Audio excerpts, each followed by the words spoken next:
BJP के हमारे साथ जुड़ेंगे। भुवन चंद्र जोशी भास्कर नेता समाजवादी पार्टी के हमारे साथ जुड़ रहे हैं। अतीकुर रहमान हमारे साथ इस्लामिक स्कॉलर जुड़ेंगे और प्रोफेसर वंदना पांडे राजनीतिक विश्लेषक हमारे साथ जुड़े हैं स्टूडियो में। भुवन चंद्र जोशी साहब, ये क्या हो रहा है? उत्तर प्रदेश से ऐसी लगातार घटनाएं आ रही है। कुशीनगर में तो एक शख्स की हत्या तक कर दी गई और अब कानपुर में शकील के साथ जो हो रहा है, समाजवादी पार्टी इसे कैसे देखती है? देखिए, मैं तो कहना चाहता हूं कि जब से योगी सरकार का आगाज हुआ है, उनका टेरर इतना भयंकर है। मैं कहना चाहता हूं, चाहे वो गाजियाबाद में पेट्रोल पंप में लूट का मामला हो, चाहे वो हम देखें उसको एक ब्राह्मण लड़की जो बच्ची के साथ रेप की घटना हो और अपराधियों का हाल बुरा हो। और हम कहना चाहते हैं, ये भारतीय जनता पार्टी के समर्थक ही सही, लेकिन हम समाजवादी लोग इस प्रदेश में चाहते हैं कि उनकी भी रक्षा हो और हर व्यक्ति को अपने आप को सहज महसूस करे, क्योंकि ये जिम्मेदारी कहीं ना कहीं योगी सरकार की बनती है। जितनी घटनाएं मैंने बताई और कल परीक्षा लीक होने से पता चलता है कि अब टेलर इतना खतरनाक है तो पिक्चर खतरनाक कितनी होने वाली है योगी सरकार की, इसको हम इस रूप में देखते हैं। और हम चाहते हैं चाहे भारतीय जनता पार्टी के समर्थक हो, लेकिन तुरंत कार्रवाई होनी चाहिए। लोकतंत्र में और खेल में ऐसे लोगों के लिए, ऐसी घटनाओं के लिए कोई स्थान नहीं है। नहीं जोशी साहब, मेरे सवाल का जवाब अभी तक नहीं मिला। मैंने पूछा ये घटना जो हो रही है, जिस घटना का जिक्र किया मैंने, इस घटना पर समाजवादी पार्टी का क्या रिएक्शन है? इस सवाल का जवाब नहीं मिला। मैंने निश्चित तौर पर कुंदन भाई बोला है। मैंने कहा कि कोई भी व्यक्ति किसी भी पार्टी का समर्थक हो सकता है, लेकिन उसकी जान माल की रक्षा की जिम्मेदारी जो सरकार नियुक्त होती है उसकी बनती है। जो दोषी है उन पर कार्रवाई होनी चाहिए। ये हम इसको इस तरह से नहीं देखते कि बाबर और ये क्या कहते हैं अपने शकील, हम इस घटना को ऐसे देखते हैं कि जो उत्तर प्रदेश, हम इसको कहीं ना कहीं पाते हैं कि भारतीय जनता पार्टी ने जो हेड पॉलिटिक्स प्रारंभ करी थी, उस हेड पॉलिटिक्स का ये साइड इफेक्ट के रूप में हम इसको देखते हैं। ठीक है, हेड पॉलिटिक्स का ये साइड इफेक्ट है। यासिर जिलानी साहब, ये जो हेड पॉलिटिक्स की शुरुआत आप लोगों ने करी, अब अतीकुर रहमान साहब भी फ्रेम में जुड़ गए, उनसे भी सवाल लूंगा मैं, लेकिन आपके पास आना चाहता हूं। ये हेड पॉलिटिक्स का साइड इफेक्ट है। देखिए, अब ये तो समाजवादी पार्टी की हताशा और निराशा दिख रही है कि उनके रिप्रेजेंटेटिव आप सवाल क्या कर रहे हैं और जवाब वो किस तरीके से गोल गोल घुमा के क्या कहना चाहते हैं, किसी को समझ में नहीं आया। ना पैनलिस्ट को समझ में आया, ना मुझे लगता है कुंदन जी आपको समझ में आया हो।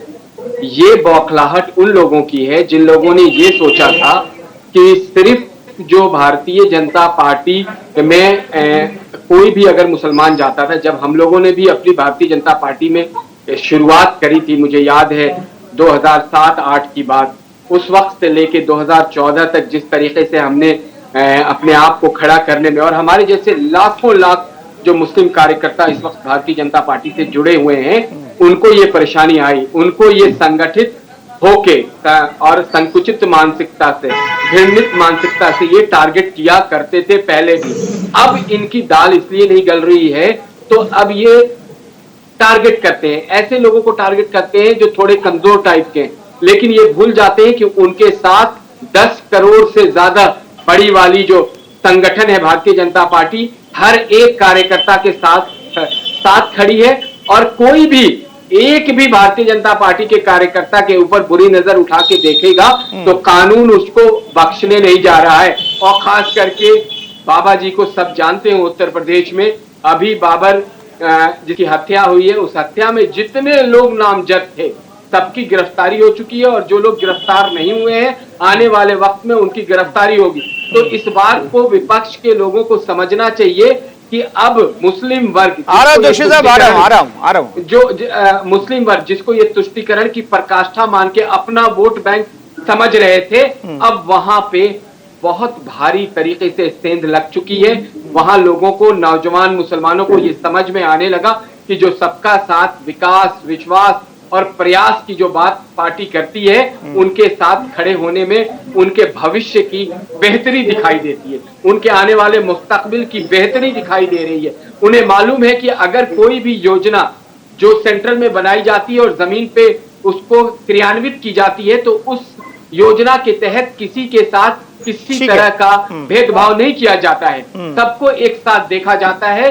किसी भी योजना का लाभ सारे समुदाय, जाति, पंथ और धर्म के लोगों को इकट्ठे मिल रहा है, ये बौखलाहट है। इसलिए सिलेक्टिव होके टारगेट कर रहे हैं। लेकिन जिन लोगों ने भी इस तरीके की हरकत करी है उनको पुलिस छोड़ेगी, उनको बाबा जी की पुलिस बिल्कुल बख्शने नहीं जाएगी। पुलिस अपना काम करेगी। जोशी साहब, आप कुछ कहना चाह रहे हैं? मैं ये जानना चाहता हूं कि अगर यासिर जिलानी जैसे नेता भी हमारे बीच हैं जो एक समुदाय विशेष से आते हैं, जिन्हें बीजेपी का कोर वोटर नहीं कहा जाता है, उनका अगर झुकाव एक खास पार्टी की तरफ दिख रहा है, तो ऐसा लग रहा है, मैं ये नहीं कह रहा हूं कि ऐसा ही है, ऐसा लग रहा है कि कुछ लोगों को दिक्कत हो रही है।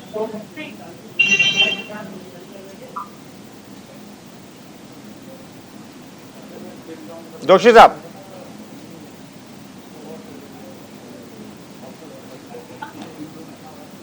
चलिए जोशी जी से हम बातचीत करने की कोशिश करेंगे।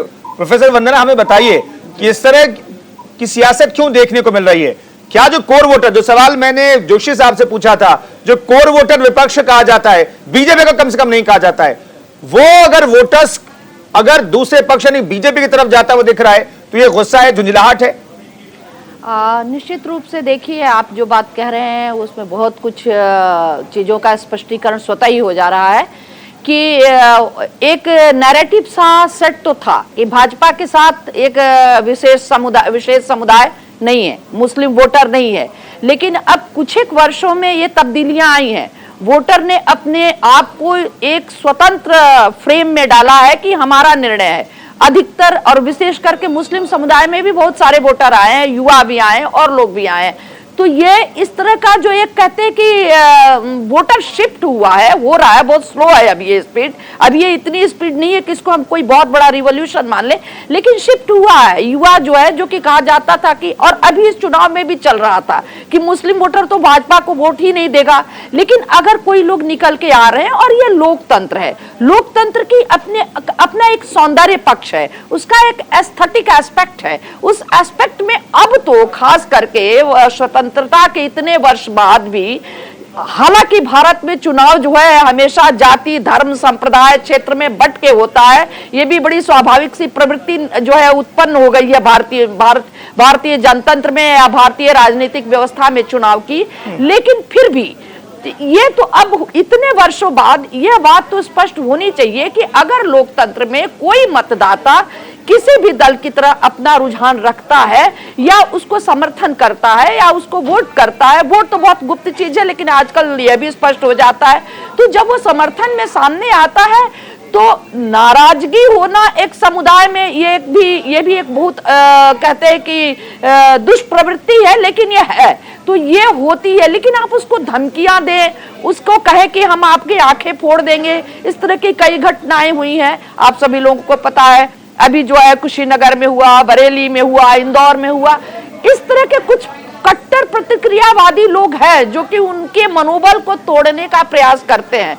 तो ये चीजें होती हैं। लेकिन मैं इस बात से, जो हमारे सपा के जो प्रवक्ता बोल रहे थे कि ये बरगलाना, युवाओं का बरगलाना, तो ये युवाओं की भी कहते हैं इंटेलेक्ट पर एक बहुत बड़ा अपमान है, प्रश्न चिन्ह है। यदि बहुमत मिला है और जनता ने बहुमत दिया किसी को, तो कहीं ना कहीं से युवाओं ने भी सोच समझ के दिया। अब आप युवाओं को कहते कि कोई पार्टी बरगला रही है, अब आज का युवा, आज का मतदाता बरगलाने वाला नहीं है, वो स्थितियों का बहुत अच्छा विश्लेषण कर रहा है, चाहे वो ग्रामीण मतदाता हो, चाहे वो शहरी मतदाता हो, चाहे वो साक्षर मतदाता हो या निरक्षर मतदाता हो, राजनीतिक रूप से बहुत सतर्क है और वो अपना भविष्य देख रहा है। तो ये जो स्थिति है कि कहना कि ऐसा इसलिए किया गया कि युवाओं को बरगला रहे हैं, मैं ये कह रही हूँ कि चलिए ठीक है, मैं मान लेती हूँ कि अगर कोई राजनीतिक दल ये कर रहा है तो आप बहुत सारी चीजों के लिए सामने आते हैं, समाज रहेगा, राष्ट्र रहेगा और सारी व्यवस्थाएं रहेंगी, तभी तो दल रहेंगे और हम रहेंगे। तो इसलिए अगर ऐसा कुछ हो रहा है किसी भी पार्टी का हो, अगर वो सपा का ही हो और बसपा या भाजपा उसको अगर धमकाती है तो ये भी गलत है। नहीं, खौफ की सियासत जो हम पश्चिम बंगाल में देखते थे, वहां पर तो एक टीएमसी का विधायक साफ तौर पर माइक पे कहता हुआ दिखा, अगर बीजेपी को सपोर्ट करोगे तो कहां मिलोगे आपको पता नहीं है। मैं ये जानना चाहता हूं कि आप जिस विश्लेषण की बात करें, राजनीतिक समझ की बात करें वोटर्स की, वो कुछ समझ ज्यादा पैदा हो गई है वोटर्स में, इस वजह से कुछ विपक्षी दलों को या फिर एक वर्ग के लोगों को, मैं दल भी से भी उठ करके बात करता हूं, एक विशेष वर्ग के लोगों को ऐसा लगने लगा है कि ये समझ अगर पैदा हो गई तो जो दिखता है कि जो हमारे साथ खड़ा नहीं है वो सत्ता में बना रहेगा, ये डर है क्या? नहीं, देखिए मेरा एक बात ये भी कहना है कि राजनीतिक दल को भी थोड़ी शुचिता तो दिखानी पड़ेगी भाई। देश का अगर आपस में धर्म किसी दल को समर्थन करने से अगर किसी की आंखें फोड़ देने की नौबत आती है, धमकियां दी जाती है, किसी औरत को या किसी स्त्री को, किसी महिला को अपने किसी के समर्थन के लिए घर से निकाल दिया जाता हो, तो थोड़ा निकलिए, क्योंकि ये आपके साथ भी हो सकता है कल को कोई और मतदाता आए और आपके दल को समर्थन करे तो उसे भी धमकाया जाए। तो ये तो वाइस वर्सा हो सकता है। इतनी शुचिता तो अपने अंदर जागृत करे, हर दल जागृत करे।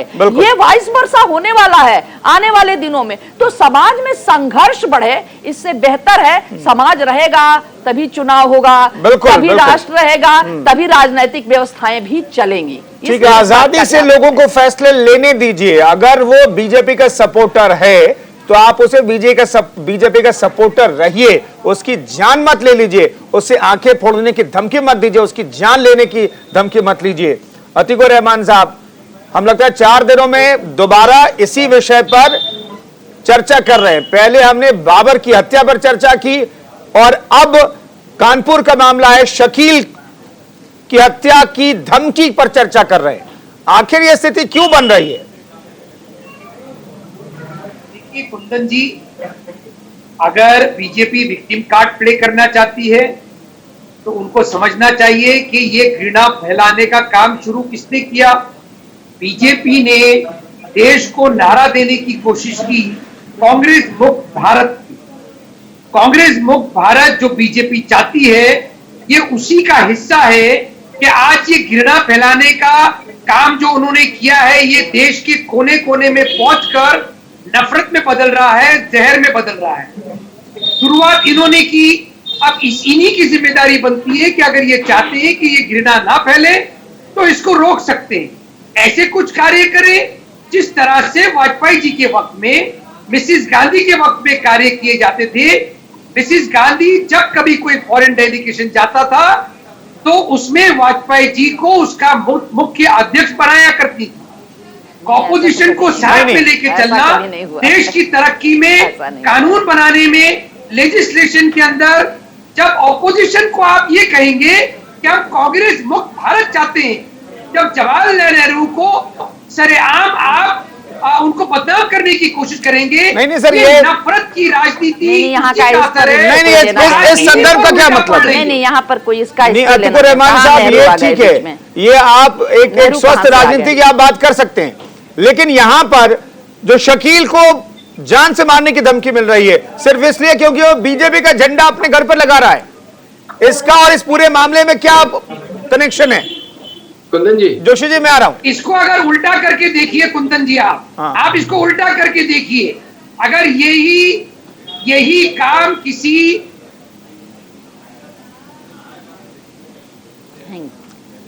अतीकुर कर रहे थे, आप जो मेंशन, कुंदन जी आप सुन पा रहे हैं मुझे? हाँ, आप सुन पा रहे हो, फिर प्लीज मुझे 30 सेकंड दीजिए आप। जरूर। आप जो अभी कह रहे थे कि धमकियां मिली, आपने नहीं सुना था कि यूपी के इलेक्शन के अंदर बीजेपी के इलेक्टेड मेंबर्स असेंबली के, वो जाकर लोगों को धमकी दे रहे थे, वो उंगलियों पर निशान लगा रहे थे, 500-500 रुपए बांट रहे थे और कह रहे थे कि वोट डालने नहीं जाना। ये आग लगी हुई है, पार्टी के अंदर लगी हुई है कुंदन जी। ऐसे नहीं, ये तो मैं कई डिबेट के ऊपर गया था। मैं नहीं जानता हूं कि आप अगर इससे अनजान बनने की कोशिश कर रहे हैं तो उसमें कितनी हकीकत है। बीजेपी के लोग, एमएलए वहां के असेंबली के इलेक्टेड, वो उंगलियों पे उन्होंने एक इलाके में निशान लगाया था, लोगों को पैसे बांटे थे। मैं अगर गलत नहीं हूं तो एससी और एसटी, ये भुवन जी आपको बता देंगे कहाँ का वाकया है। ठीक है, भुवन जी से पूछिए आप कहाँ का वाकया है। नहीं ठीक है, ये तो नहीं, देखिए बदला है। यासिर जिलानी साहब भी कुछ कहना चाह रहे हैं। अतीकुर रहमान साहब जिस बात का जिक्र कर रहे हैं, तो ये तो समझे कि वापस आपको मिल रहा है वही। देखिए अतीकुर रहमान सुनिए, देखिए अतीकुर रहमान के इस्लामिक स्कॉलर हैं, धर्म के ज्ञाता हो सकते हैं, धर्म के विद्वान हो सकते हैं, लेकिन पॉलिटिकल तौर पे इनका नजरिया बहुत छोटा है। इनका नजरिया है भारतीय जनता पार्टी से जो नफरत का एक पूरा का पूरा ब्रिज बनाने का काम इन लोगों ने पिछले कई दशकों से किया। पहले आरएसएस से किया, जनसंघ से किया, फिर भारतीय जनता पार्टी से किया, मुसलमानों के बीच में। उसी कड़ी को अतीकुर रहमान जैसे इस्लामिक स्कॉलर आगे बढ़ा रहे हैं। बिल्कुल कुतर्क कह रहे हैं कि एमएलए ये क्या है। आप अच्छे इस्लामिक स्कॉलर हैं, आप चुनाव से पहले ये कहा करते थे, हम लोगों से ये सवाल करते थे कि भारतीय जनता पार्टी मुसलमानों को तो टिकट नहीं देती है। अब भारतीय जनता पार्टी ने बिना टिकट दिए हुए मुसलमान को रिप्रेजेंटेटिव बना दिया, मंत्री बना दिया। अब आपके पेट का जो दर्द है अतीकुर रहमान, मैं समझ सकता हूँ कि एक बेहद पासमानदा समाज के नौजवान लड़के को उत्तर प्रदेश के योगी आदित्यनाथ में मंत्रिमंडल में जगह मिली है, तो मुसलमान जो आप जैसे जिहादी और कट्टर सोच के हैं, जिन्होंने कभी युवा मुसलमानों को बढ़ने नहीं दिया, उनकी अच्छी एजुकेशन पे आपने कभी चर्चा नहीं करी, आपने मुसलमानों के हेल्थ पे कभी चर्चा नहीं करी, आपने मुसलमान बहनों की तो सुन लीजिए उसका जवाब दीजिएगा। आपने ट्रिपल तलाक जैसी जो बेहद ऐसी एक विकृत कृति थी जो समाज के अंदर आधी आबादी के ऊपर प्रहार कर रही थी, और शाहबानों से लेके सायरा बानो तक के केसेस में हमने देखा प्रायर की सरकारों ने की नाइंसाफियों को, उस पर आपने कभी सवाल नहीं किया। लेकिन अब आपको लगता है कि एक मुसलमान को भारतीय जनता पार्टी ने जो उसका मूल मंत्र है विकास, विश्वास और प्रयास, उसके आधार पर रिप्रेजेंटेशन दे दिया, तो आप समर्थकों को पिटवा रहे हैं। उसके बाद जोशी साहब के पास जाऊंगा। ठीक है अतीकुर रहमान साहब। यासिर भाई, सबसे पहले मेरी मुबारकबाद कबूल करिए कि राष्ट्रीय मुस्लिम मंच से आरएसएस के आप बीजेपी के आज प्रवक्ता बन गए हैं, मेरी मुबारकबाद। आपने जो कहा कि हम इस्लामिक स्कॉलर रहते हुए ये काम कर रहे हैं, तो मैं आपको बताना चाहूंगा ये मीडिया का किताब हमको दिया हुआ है, हम कोई इस्लामिक स्कॉलर नहीं है, हम मामूली रिसर्चर है, और मैं पॉलिटिकल साइंस का लेक्चरर रह चुका हूं। 9 साल मैंने मुंबई में कॉलेजेस में पढ़ाया है। तो ये आप अपने दिमाग को जरा दुरुस्त कर लीजिए कि हम भी चाहते हैं, और हम भी जानते हैं कि आपका और आरएसएस का जो बात कही कि पहले मैं कहां प्रवक्ता था, अब मैं कहां प्रवक्ता आ गया, जिसकी मुबारकबाद आपने दी, उसका जवाब पूरी होने दीजिए। मुझे फख्र और गर्व है कि मैं अपने राष्ट्रीय हित की जो संगठन है,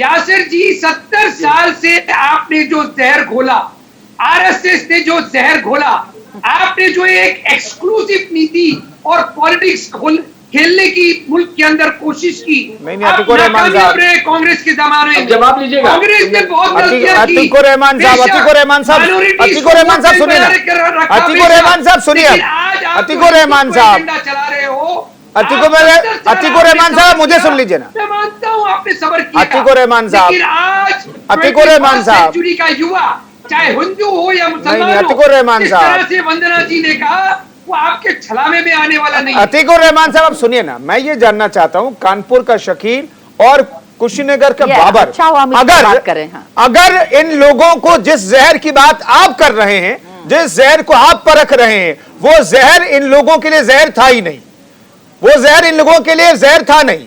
मैं ये जानना चाहता हूं, आपको जहर दिखाई दे रहा है बीजेपी की पॉलिसी में, बीजेपी जो करती है उसमें जहर दिखाई दे रहा है, इन लोगों को जहर नहीं दिखाई दे रहा था, तो इसमें इनका कसूर था क्या?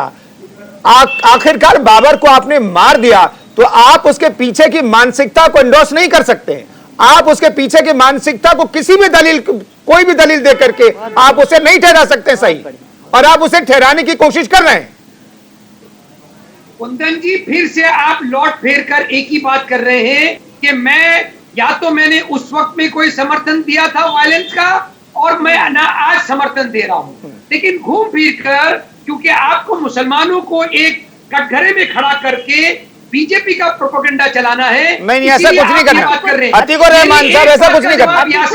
साहब से मेरा ये एक प्रश्न है कि देखिए मौन रहना भी समर्थन करना ही होता है। अतीकुर रहमान मौन स्वीकृति लक्षणम, मौन रहना भी समर्थन करना ही होता है। 10 सेकंड लूंगा। नहीं, आप गलत बात का गलत कहिए ना, चाहे वो किसी भी दल के। अतीकुर रहमान साहब, अगर आप एजेंडे की बात कर रहे हैं तो फिर आपके डिबेट में शामिल होना ना होने की कोई बात ही नहीं है, तो फिर आपका मतलब ही नहीं है ना। आप अगर कम से कम ऐसी बात मत कीजिए जिस पर हम चर्चा कर रहे हैं और जिस पर ज्यादा वक्त आपको दिया हमने, तो आप ये मत कहिए कि एजेंडा बीजेपी का एजेंडा सेट किया जा रहा है। हमने अभी जोशी अरे साहब को बाप, जितना एक- वक्त दिया उससे कहीं ज्यादा, यासिर जी को जितना वक्त दिया, नहीं, वंदना जी को जितना वक्त दिया उससे कहीं ज्यादा वक्त मैंने आपको दिया। तो ये आरोप एक्सेप्टेबल नहीं है। अतीक उर रहमान साहब, ये आरोप एक्सेप्टेबल नहीं है।